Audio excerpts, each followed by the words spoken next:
All right, greetings. Welcome back to Black Bear News, where everything is connected. How y'all doing? Good to see you. Thanks for hanging out with me today and every day on the interwebs.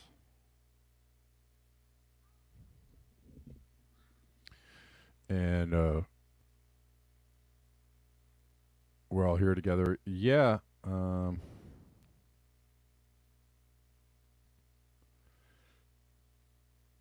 It's another day of weird, wild, wacky stuff, right? We're live on Rockfin. Hello, Rockfinners. Hello. We're live on Callin. Hello. Calliners. Always sounds weird when I say that. Calliners. I don't know. But thank you all for being here.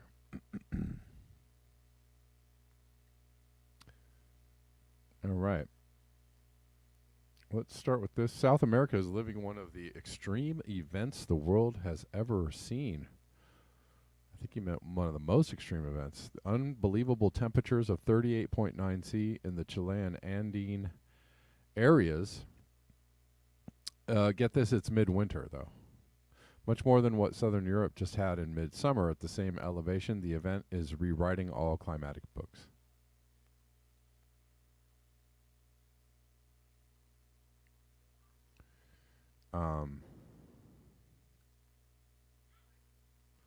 And extreme temperatures goes on to say some areas will range between plus 10 and plus 20 above average for nearly 10 days.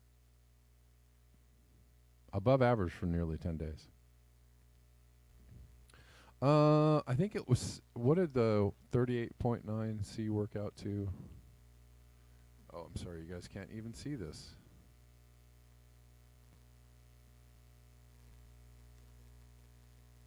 $102. I'm just assuming on face value that that doesn't happen often or never happens. I don't know. I think they were saying it's that it was that warm at a higher elevation.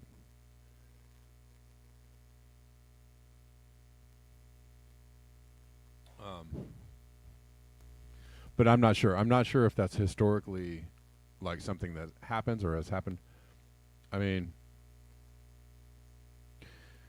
we've had in Los Angeles 102 degrees in like November. That was a few years ago. And that was fairly crazy.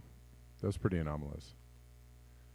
That hasn't happened since in what we would call the winter time. And we do get fairly warm temperatures sometimes, like in February, but that is also again something that's kind of normal for here, but not normal. I mean, if it was 100 degrees in February, I think people would be definitely concerned, and definitely they would notice that. 102 degrees in winter, in midwinter, is extremely warm, obviously. Don't know how else to put that.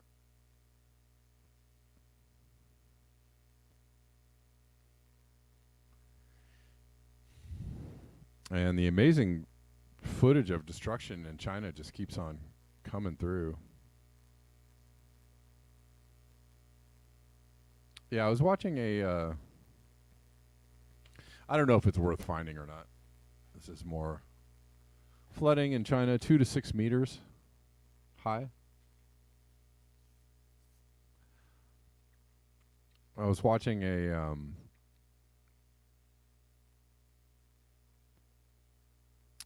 Wall Street Silver posted a video showing national GDP by major economies through the last couple of decades.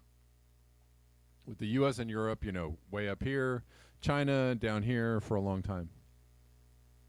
And then China and India start coming up. And they're like, what do you think? Is China going to catch us? I don't know. I had to reply that I think by the time China catches us and or India, that we will have screwed the environment. The environment's going to collapse before any of that happens. Because we're already obviously teetering. What have I been showing videos of and footage of for the last week? Just crazy flooding going on in China from these storms. And that came after major heat waves in China preceding the storms.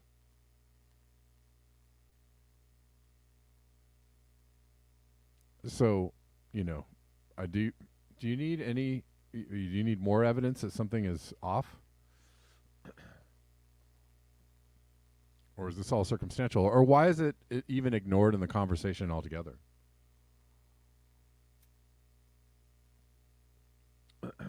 That I don't really understand. When people are talking about the economy and politics, and all of that is very interesting, but they leave out the fact that there's, major weather disruptions going on that could actually be part of the story, probably. We've been talking a little bit about, and we will talk a little more about what's going on in Africa. What else has been going on in Africa? Anybody? What else has been going on in Africa? Really, really high temperatures, really hot weather, right? People are uncomfortable. People are pissed. People are angry. What happens when it gets hot? You get angry. You get pissed. You get uncomfortable. Historically, this is when people get out in the streets and start getting angry about the situation. And I would argue, since the great uprising, social and political uprisings of the 60s, that we haven't really had any major uprisings since then for two reasons. They killed all the leaders, so that gave everybody pause. Oh, maybe I don't want to get involved. Maybe I don't want to lead this struggle because I'm good. Is this what happens to people that lead the struggle in the U.S.? Okay. That was pretty effective. The other thing is AC. Since the 60s and the 70s, AC is proliferated pretty much everywhere. It's in every car and in every home, especially in places that are warm like the South. And so everybody's comfortable. They've got AC. They're not struggling with the heat and struggling with their circumstances, and they're not struggling enough that they need to get out and get mad about what's going on in the country. As long as you can stay inside your air-conditioned home and you have your computer and your cell phone, I think everything is fine. Excuse me. Yikes. All right. Wanted to read this article, get into this article called The Nuclear Energy Trap from Robert Hunziker. Again, I don't, some of, before I do, I want to thank Poppy Davis for the coffees. Poppy bought me some coffees today, and I appreciate it. Thanks, Poppy. She did leave a message. Let's see. Had to resubscribe. Still an ardent supporter of your channel. Great community too. Thank you, Poppy. Everybody appreciates your presence here. Thank you.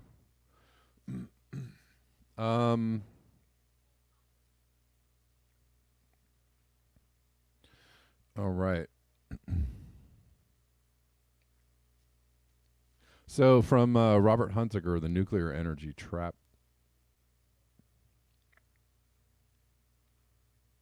Nuclear reactors are directly in the line of fire of global warming. Did anybody see the Oppenheimer movie? It's pretty good, but I was thinking, you know, the fear about nuclear energy or the nuclear weapon or whatever, using that kind of technology. The fear is that a bomb will be dropped. Right. Obviously, it's the only fear. That's not the only fear. But the big fear, the obvious one is, bomb will be dropped and that will be the end of humanity, obviously. But what they don't, there's more of like a slow cooking disaster happening in regards to nuclear energy that people don't want to talk about. Releasing the issue with the nuclear power and the nuclear weapons is that you have to maintain these things with industrial civilization. It is hubris in the extreme for human beings, for mankind, to think, well, our situation will never change. We will be able to maintain, to have the infrastructure to maintain these things forever. That is one of the biggest, I think, miscalculations that humankind has ever made, on the whole. The idea that we should go ahead, and there's still people out there like, well, we need some more nuclear power. You should consider yourself one of the many people that don't understand the implications, the long-term implications of having this energy source that is, sure, it's powerful, but it's also incredibly destructive if you can't maintain the facilities in which this source is created. And you are under this amazing amount of hubris to believe that we're going to be able to just maintain this on into the future. And that nothing will happen, that the system won't go down, or the grid won't go down, or civilization either regionally or globally won't go down, and nobody talks about that eventual scenario, which is just absolutely gobsmacking. I don't even know. It's just so incredibly dumb. But we are full of optimism. We are full of hopium, I guess. We are full of the understanding that humans are the bestest and the biggest, and there's just no way that anybody can, wipe our, the foundations away of our society and leave us going, uh-oh. That is just, that's amazing. That is truly amazing. Anyways, we'll read this. Or we won't. Where'd it go? Hold on. Thought I was going to read this. Hold on.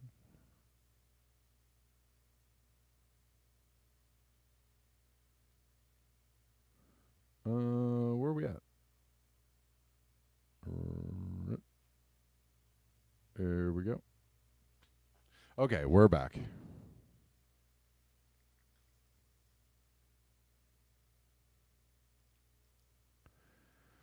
Nuclear reactors are directly in the line of fire of global warming. In fact, nuclear reactors cannot survive global warming. That's only the start of serious issues with the world's newly found love affair with nuclear energy. This article examines the likelihood of nuclear energy as a fix-it for global warming, or is it a victim?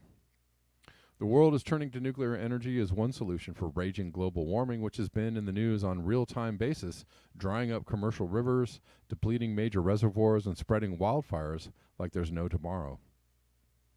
Yet, that's only a sampling of global warming knockoffs. Significantly, it's getting worse by the year, and there are some who wonder how much worse before the climate system literally implodes with destructive capacity beyond Hollywood's wildest imagination. In consequence, nuclear energy's popularity is on the rise in concert with rising global temperatures. The hotter it gets, the more supporters jump on the bandwagon, and there are plenty of reasons to believe it's a fool's paradise. I believe RFK Jr. said something about, well, I support nuclear energy if it's safe, but it's not safe. It's the same, you know.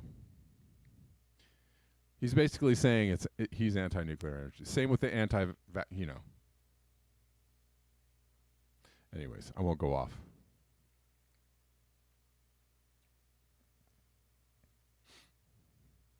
History will likely judge the worldwide movement for nuclear energy as one of the biggest traps of all time. Nevertheless, the nuclear energy trap is coming on stream faster and faster without much opposition. Maybe there should be some. A Gallup survey found 55% of U.S. adults in support of nuclear energy, which is the highest in over a decade. The Biden administration views nuclear as a key climate solution to net zero. You know, net zero, when there's no carbon and everybody No, sorry, that's not what net zero is. Net zero is theoretically when we capture the same amount of carbon that is released. So there's a net zero for people that don't understand what that means.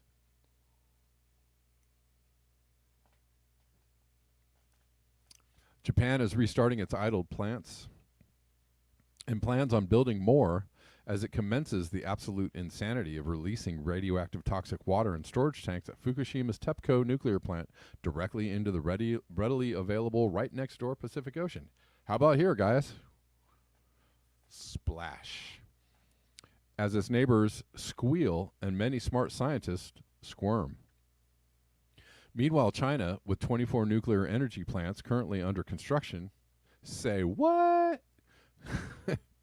China's, yeah, we're gonna do it all, right? They're building 24 nuclear energy plants. That is absolutely wild. That is absolutely wild, considering what is going on in China right now. Absolutely insane. They ambitiously plan to build at least 150 new reactors over the next 15 years. India is planning to commission 20 reactors by 2031. Worldwide, 60 new reactors are under construction. Nuclear energy is on the move at a time when more and more exposure of cancer cases and deaths become public knowledge as follows. A BBC Future Planet article dated July 25, 2019, the true toll of the Chernobyl disaster. According to the official internationally recognized death toll, just 31 people died as an immediate result of Chernobyl, while the UN estimates that only 50 deaths can be directly attributed to the disaster. In 2005, it predicted a further 4,000 might eventually die as a result of the radiation exposure. Brown's research, however, suggests Chernobyl has cast a far longer shadow. The number of deaths in subsequent decades remains in dispute. The lowest estimates are 4,000, others 90,000, and up to 200,000. According to an article in USA Today dated February 24th, 2022, What Happened at Chernobyl, What to Know About Nuclear Disaster, at least 28 people were killed by the disaster, but thousands more have died from cancer as a result of radiation that spread after the explosion and fire. The effects of radiation on the environment and humans is still being studied. In time, Fukushima will reflect statistics, oftentimes second, third, fourth generations. According to Chernobyl Children International, 6,000 newborns are born every year in Ukraine with congenital heart defect called Chernobyl heart. The newest nuclear energy craze is small modular reactors to be built and installed throughout the world. Thereby, the entire planet could easily go nuclear energy at every mining site, on every ship, and every favorite shopping mall or telephone booth. Just imagine a world filled with small nuclear energy plants. No problem until there is one. Meanwhile, America's left is on board the Let's Go For It nuclear cruise ship. The acid test of America's left-leaning greenish advocates suddenly in favor of nuclear energy is leftist-leaning California, the birthplace of America's anti-nuclear movement, which decided to extend the life of Diablo Canyon nuclear reactor, the state's last nuclear energy plant, rather than close it down. Beyond the shift of allegiance to nuclear in greenish California, National Public Radio ran a report on the outbreak of support for nuclear August 30th, 2022, entitled Why Even Environmentalists Are Supporting Nuclear Energy Today. But on a cautionary note, nuclear energy has an adversarial voice that's difficult to ignore. Multiple and unexpected failures are built into society's complex and tightly coupled nuclear reactor systems. Such accidents are unavoidable and cannot be designed around. This is Charles Perrow, Normal Accidents, Princeton University Press, 1999. The widespread rousing excitement over nuclear energy is a trap, in part because global warming is the kiss of death for reactors. Global warming and nuclear energy clash, incompatible, mutually destructive. Global warming is the enemy of nuclear energy, out to destroy it by drying up rivers, overheating ocean waters amidst rising seas that cascade onto shoreline reactors a la Fukushima. Reactors only survive at the mercy of cool waters, and they're seriously challenged and damaged by increasing levels of ocean surges. Nuclear reactors are not drought tolerant, which is one of global warming's biggest weapons. The truth about nuclear energy's fallibility is enunciated in a recent interview with one of the world's leading experts, Dr. Paul Dorfman, chair of the Nuclear Consulting Group, former secretary to the UK Scientific Advisory Committee on Internal Radiation and visiting fellow, University of Sussex, who said, "It's important to understand that nuclear is very likely to be a significant climate casualty. For cooling purposes, nuclear reactors need to be situated by large bodies of water, which means either by the coast or inland by rivers or large water courses. Sea levels are rising much quicker than we thought, and inland the rivers are heating up, potentially drying up, and also subject to significant flooding and flash flooding and inundation.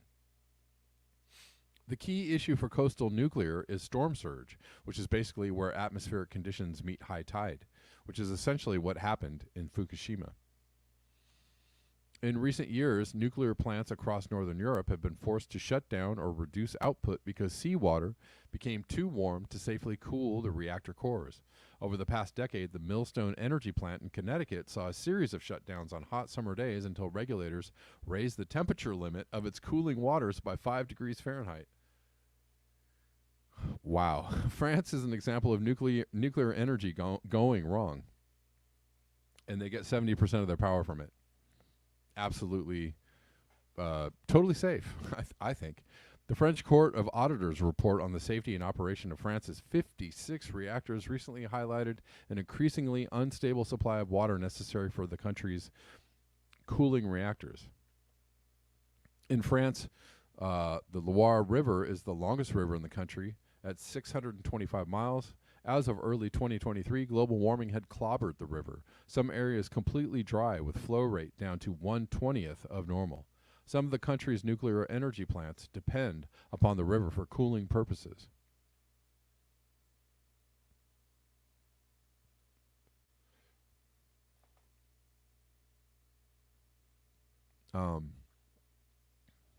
Sorry, I had to take a second there. To date, forced shutdowns have only occurred in the summer, but France's Court of Auditors warned that such events are likely to become 3 to 4 times more frequent unless global warming somehow subsides, which it will not. It will get worse. Yet France's environmental minister thinks 4C is on the horizon for the country.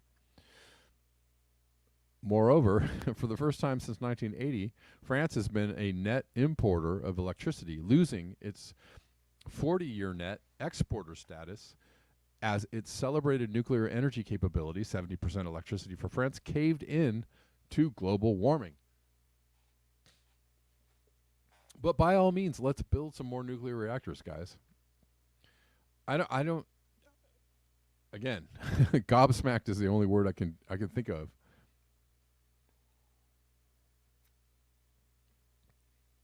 At countries like China and India building nuclear reactors, and they're getting hammered right now.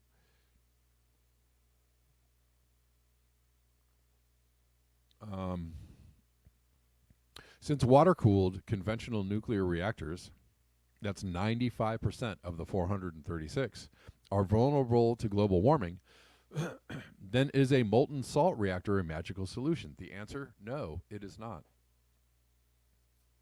The Bulletin of Atomic Scientists published a detailed analysis of molten salt reactors entitled Molten Salt Reactors Were Trouble in the 1960s and Remain in Trouble Today, June 20th, 2022.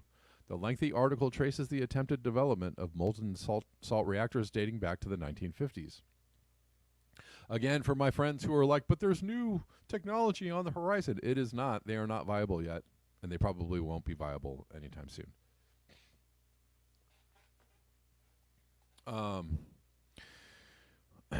Excuse me. The various avenues of experimentation with halting results consumes paragraph after paragraph. For example, here's one excerpt. These problems remain relevant. Even today, no material can perform satisfactorily in the high radiation, high temperature, and corrosive environment inside a molten salt reactor. In 2018, scientists at the Idaho National Laboratory conducted an extensive review of different materials and, in the end, could only recommend that a systematic development program be initiated. In other words, 50 years after the molten salt reactor was shut down, technical experts still have questions about materials development for a new molten salt reactor design. And again, that's how much carbon is going to be involved in building those reactors, right? And in maintaining those reactors. Anyways.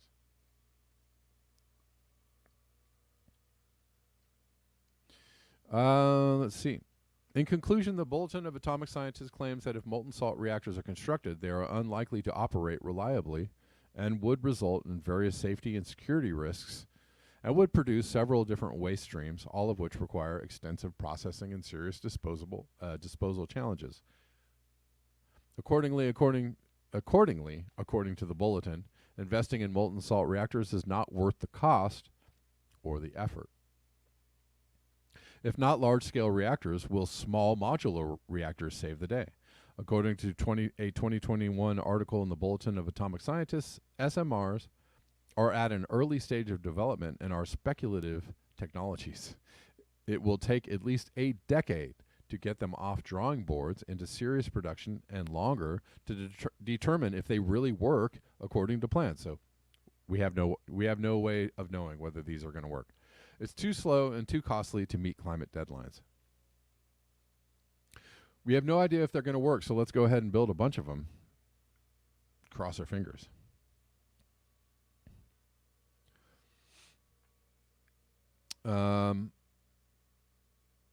Stanford News published an SMR study. Stanford-led research finds small modular reactors will exacerbate challenges of highly radioactive nuclear waste. The study concludes that SMRs will generate more radioactive waste than conventional nuclear energy plants. Our results show that most small modular reactor designs will actually increase the volume of nuclear waste in need of management and disposal by factors of 2 to 30 for the reactors in our case study. Totally workable. A SMR analysis by Brent Flibjerg, I don't know how to pronounce that. The leading global academic in mega project failures and successes consulted on over 100 major mega projects. Nuclear fallacy, why modular reactors can't compete with renewable energy. That was in Clean Technica, February 18th, 2023. Then, to satisfy the overwhelming popularity to go nuclear, are any modern advanced nuclear reactor designs worth pursuing? Answer, no, according to a study by the Union of Concerned Scientists. Report finds that advanced nuclear reactor designs are no better than current reactors, and some are worse. March 18th, 2021, the 140-page report highlights studies of sodium-cooled reactors, molten salt-fueled reactors, high-temperature gas-cooled reactors, and whether they meet the requirements of safer, B, more secure, C, lower risk of nuclear proliferation and terrorism than the existing fleet of nuclear reactors. None of the three satisfactorily passed the study. Additionally, the report analyzed unsubstantiated claims developers are making about designs and using little hard evidence to advance their causes. For example, Bill Gates' statements about the 345 megawatt Natrium, claiming it will produce less nuclear waste and be safer, than conventional light water reactors.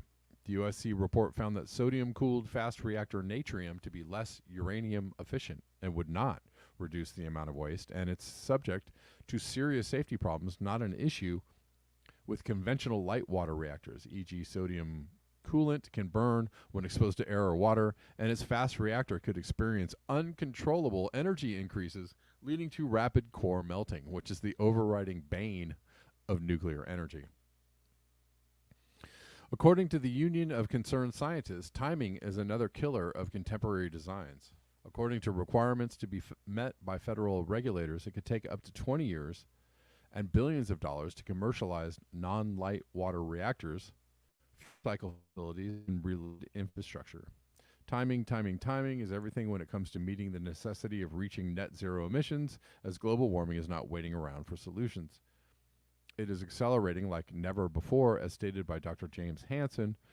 There has been a staggering increase in Earth's energy imbalance. Hansen's formula supporting the statement points to a distinct possibility of 1.5 C right around the corner. That is right now, not around the corner, it is right now. We're at 1.5 right now.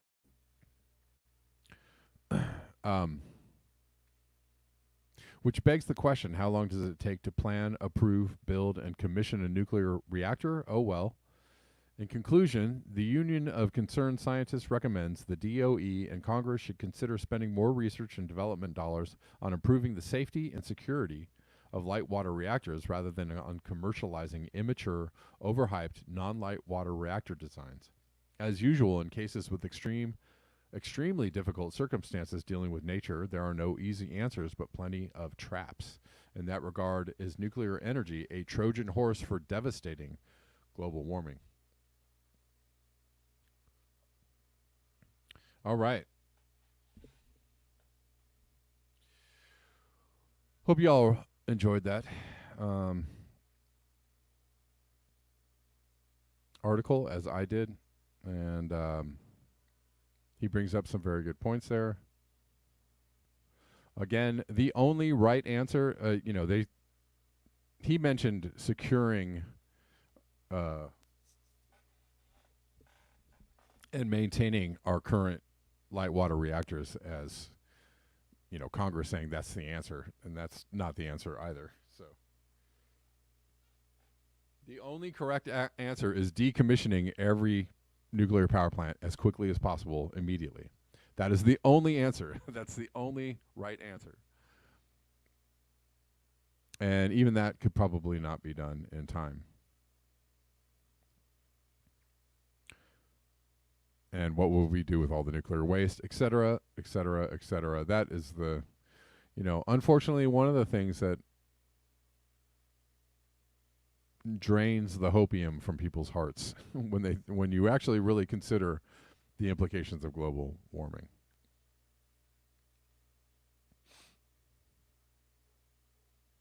Anyways, we will move on to cover a couple of other items today. But very quickly, bestest, favoritist, most directest ways to support the show: paypal.me/Kevin Sandblum, Venmo @KevinSandblum, Cash App @RedLlamaMusic, buymeacoffee.com/BlackBearNews.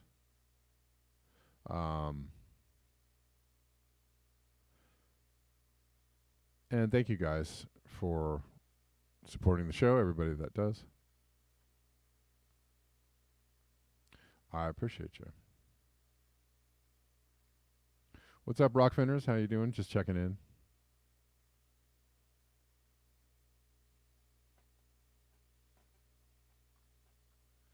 Just checking in.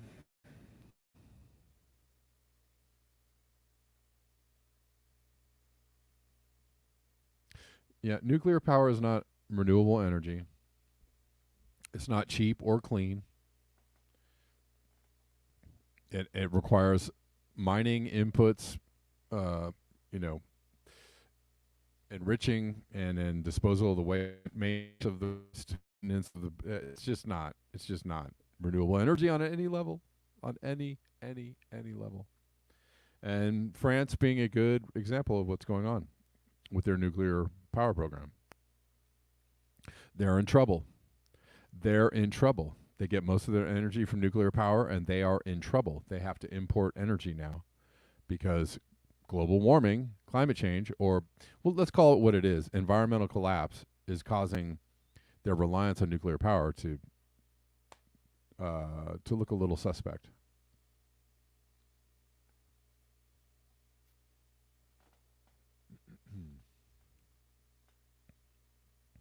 All right. This is a great clip here of Richard Wolff explaining to a libertarian why the free market doesn't work. But I mean, it shouldn't really be that hard because we already had unfettered capitalism. We already had unfettered free market capitalism, and it resulted in a thing called the Gilded Age, when the wealth disparity between the rich and the poor was really high. Workers had no protection. Children were used in factories. Safety was not an issue, was not a concern for the people running these factories. You had rampant pollution, and all these things were brought under control by socialism, by socially democratic administrations. And so that is history, and that is fact. that is fact. And I see all these people lamenting, what's going on in the world and everything going so badly. And one of the main reasons everything's going so badly is because you all gave up your agency and control of what the government does for you and for the people. You've given your minds over to this ridiculous, like, libertarian cause, brought to us by Rush Limbaugh and everybody that's followed him. And this is a very fashionable thing for alternative journalists to be talking about, how the government is so bad. The government is bad. This has been going on since Rush Limbaugh, Ronald Reagan. And this whole message has been eating away at any protections that you might have had at one time.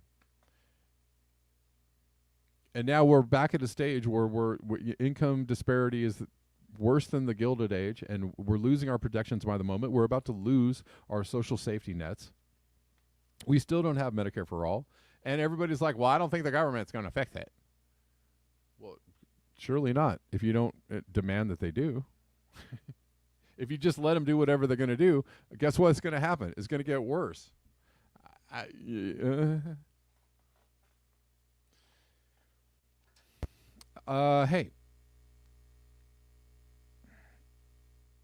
I see you.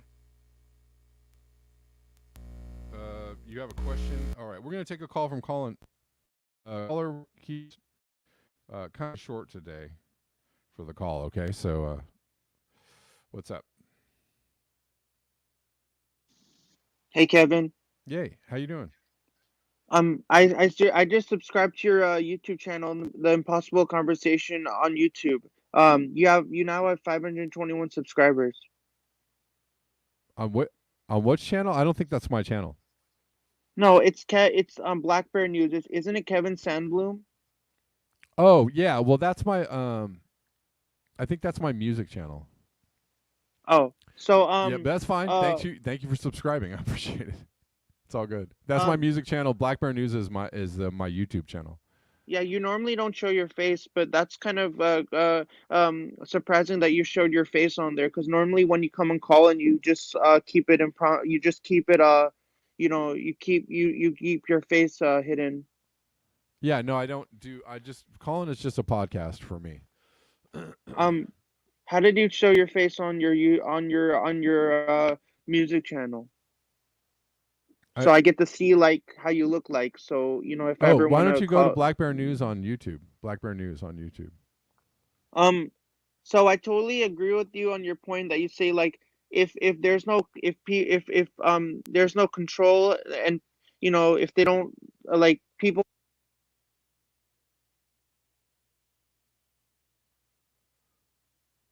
Oh, we lost you. So my question was, I agree with your point that you've been making. Oh, you can't hear me now. I can't really hear you. You're very low.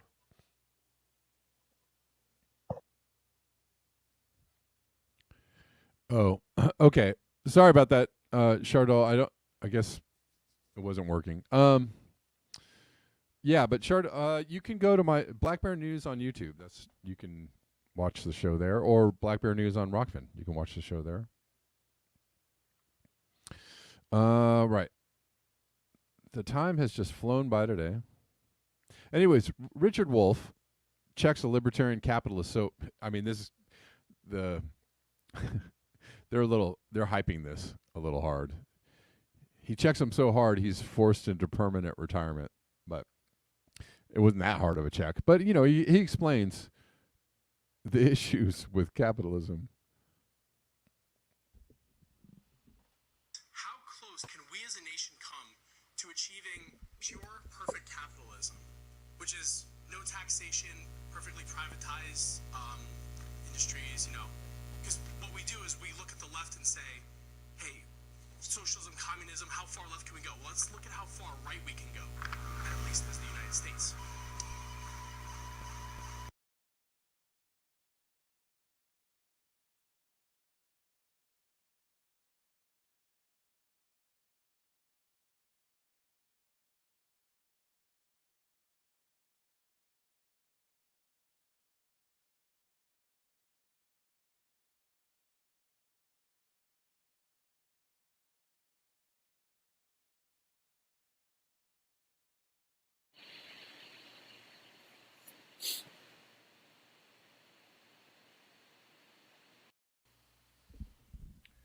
Check, check, check, check. Ha.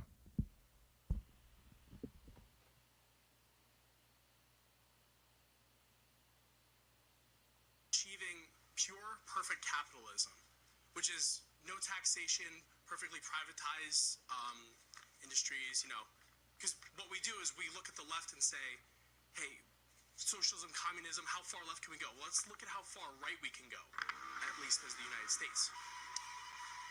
The story you tell, the one without taxes, the one with perfect competition, that's what we teach in economics courses. It's a utopian dream of what might be a capitalism, and we teach it to students so they understand how far from it every actual capitalism in the history of the last 300 years has been. It's a model, it's an image. Nobody in their right mind, at least not in anything I've ever encountered, imagines it as even possible. It's an image, it's a desire. Then you measure how far from it you've gotten. But the reality is capitalism's competition, for example, when one company works against another, one of them wins, and then the other one goes out of business, and then what's left of the other one is bought by the one who wins. And pretty soon, competition makes only a few companies. We know that because we live in it. So competition produces its own negation, monopoly, which then becomes a big problem, so we call in the government. But the notion of the government as somehow sitting there, rather than itself being a product of the capitalist system, is a bizarre way of imagining the government having no causes and no shapers of what it is.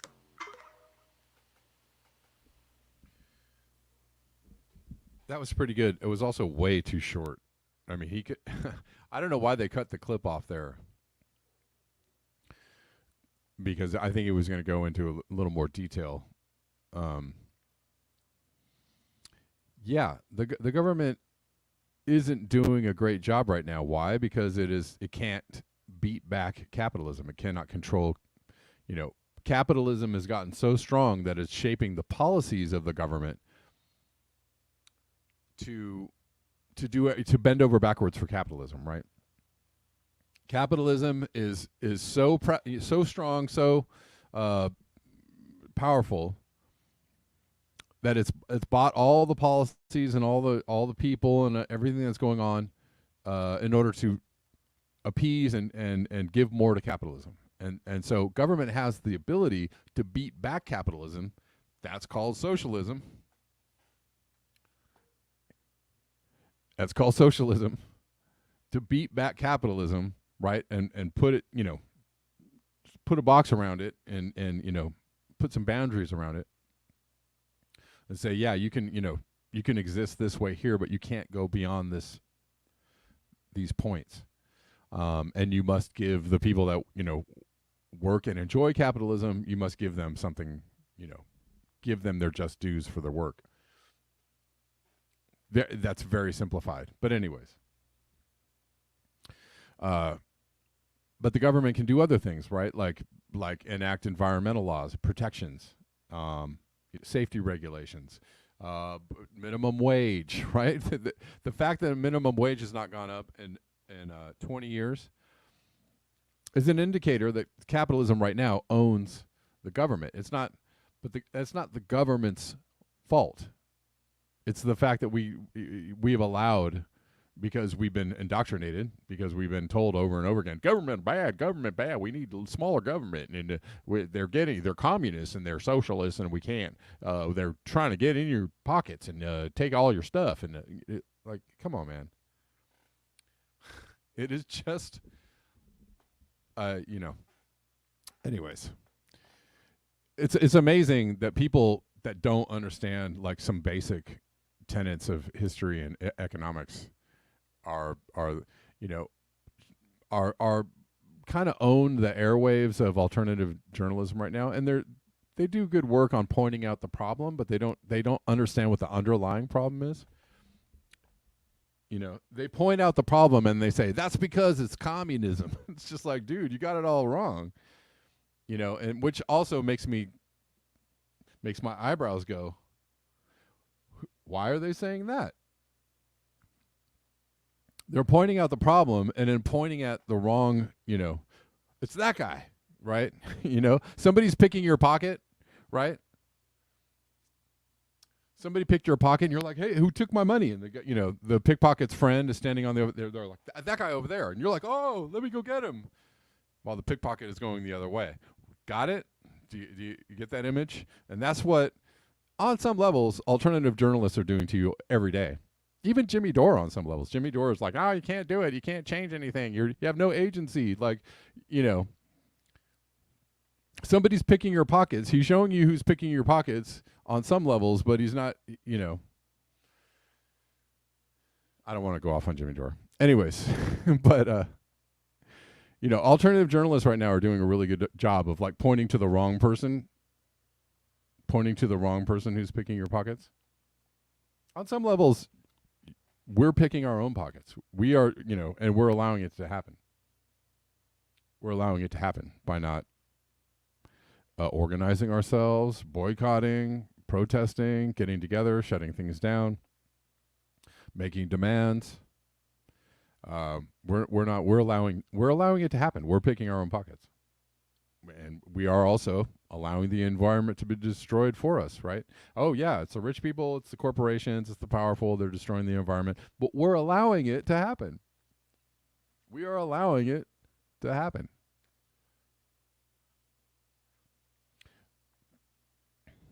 Yeah, I didn't want to go off on Jimmy Dore because I do agree with Jimmy Dore on some levels.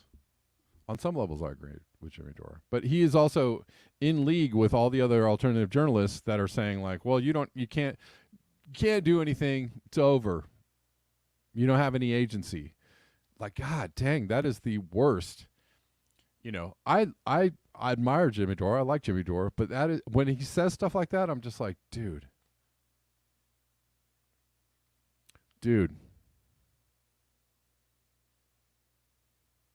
Easy for you, wealthy YouTuber, sitting in your garage, making lots and lots of money on YouTube from super chats. Easy for you to go, well, it's over.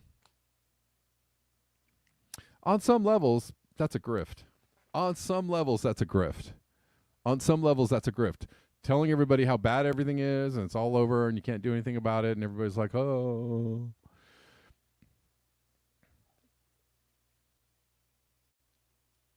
And I'm not going to get involved. I'm just going to point out the problems, but I won't get involved. I don't know. It's kind of grifty. Did you like the interview with RFK, Judy Truitt? Sorry. I watched some of it. I thought some of it was a little cringy.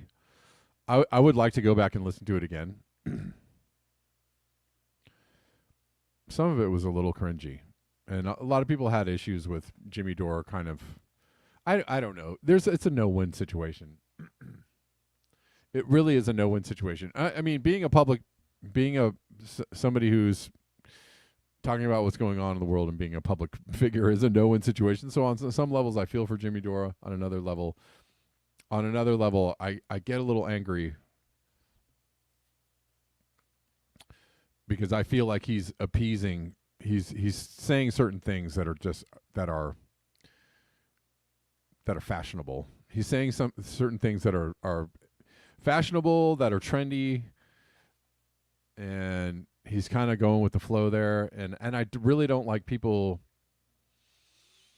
I really don't like it when people, just take your agency away and give everybody the message that, like, you can't do anything. It's done. It's over. Just don't even try. Great.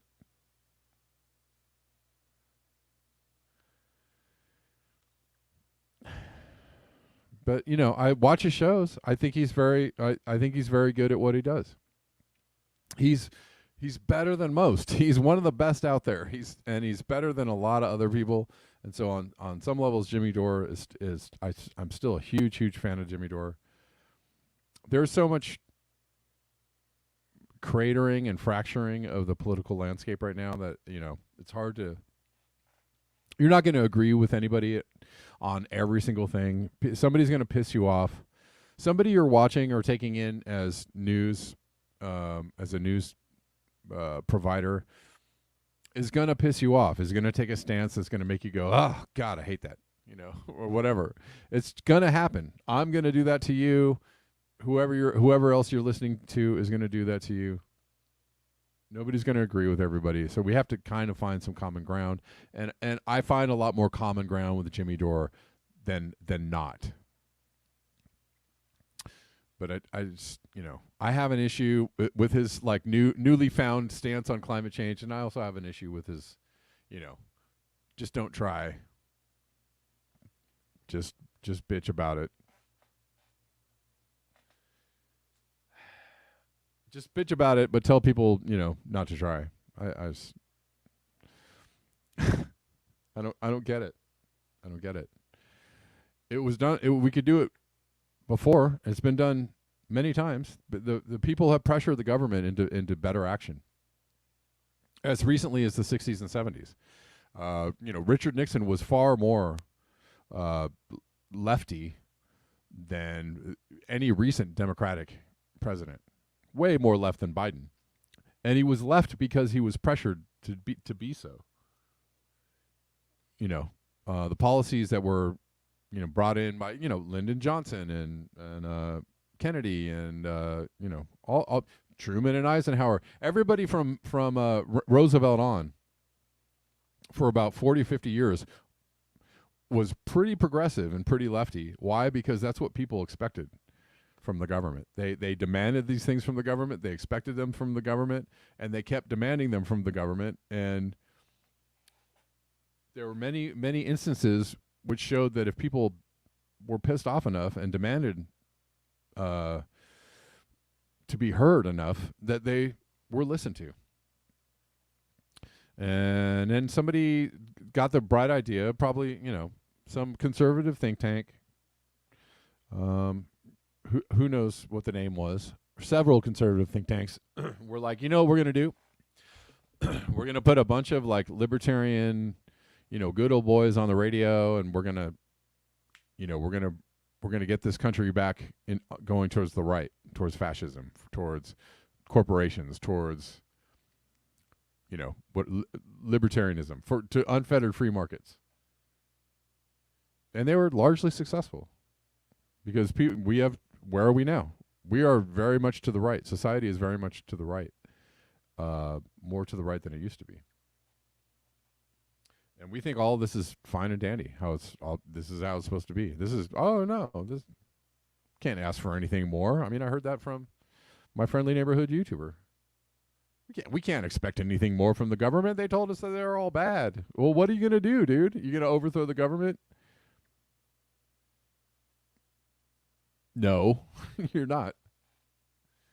You're not going to overthrow the government. Even if you did, you wouldn't even know what to replace it with. You would replace it with something just as stupid and ineffective as the current government, probably worse than the current government. Absolutely, you know, just oh my god. Anyways,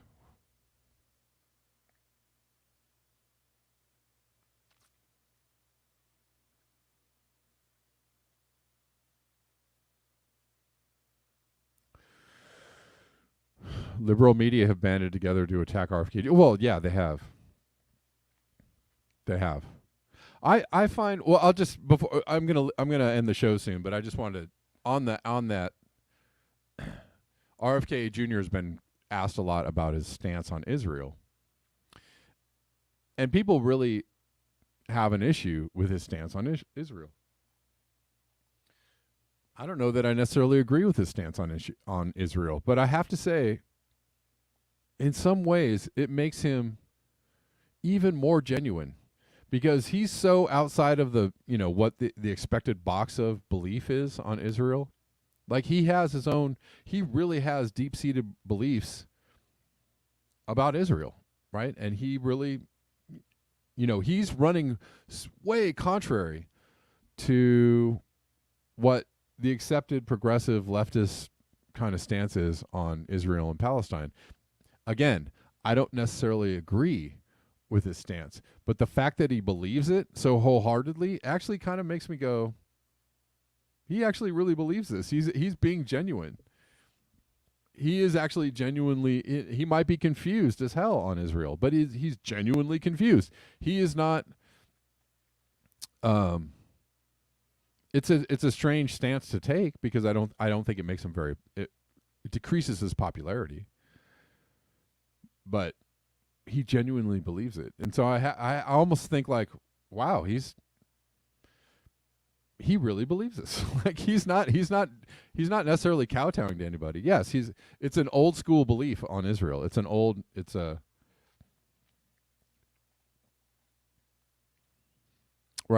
very, you know, yes, he is caught in a time warp. He has reasons behind his stance. He can go through, he can explain it all. He really, you know, he really has, and he does have historical context for it, and he does have political context for it. And I don't agree with his stance. I don't think it's the right stance, but he genuinely believes it. And maybe he'll change his mind. But it's like, I don't know. It's almost gutsy in a way to say what he's saying. It's kind of gutsy, even though it's wrong. He's like, he's going for it. He's wrong, and he believes in his stance. So I don't know.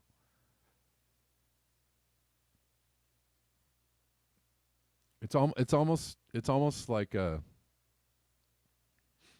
it's almost kind of, you know, in a strange way, kind of brave. Like I don't know, but I mean, yeah, but it's too deep of a subject to get into a discussion about. In this moment, like I couldn't even go down the road, but he believes what he believes, and he truly does believe it. I don't necessarily think he's kowtowing to anybody. I don't think he's making this up. I don't think he's saying this just to win friends and influence people. I think he actually believes this. Okay, what are you going to do? I guess you got to believe that that's, you know, in his heart of hearts, what he thinks.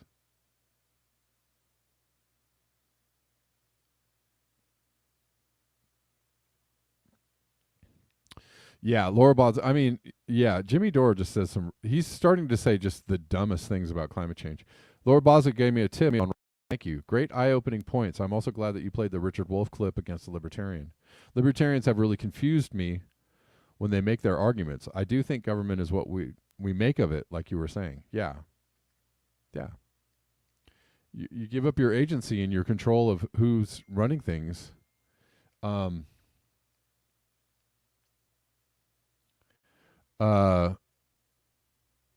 give up control of who's running things, or give up your agency on how to influence who's running things or how they're running things. You leave yourself. You actually just let them take more. You're just saying, here, take everything, take it all.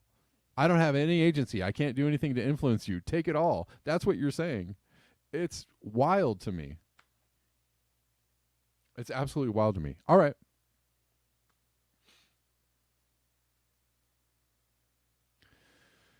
Thanks, guys. I appreciate your time, your eyes, your ears, and your conscience. And I am going to sign off now and just checking to see if I got any more donations here today, tips that I need to acknowledge. And then I will let you all go. And we will move on to the next part of our days. All right, guys. Thanks so much. No more regular time. And until next time, peace.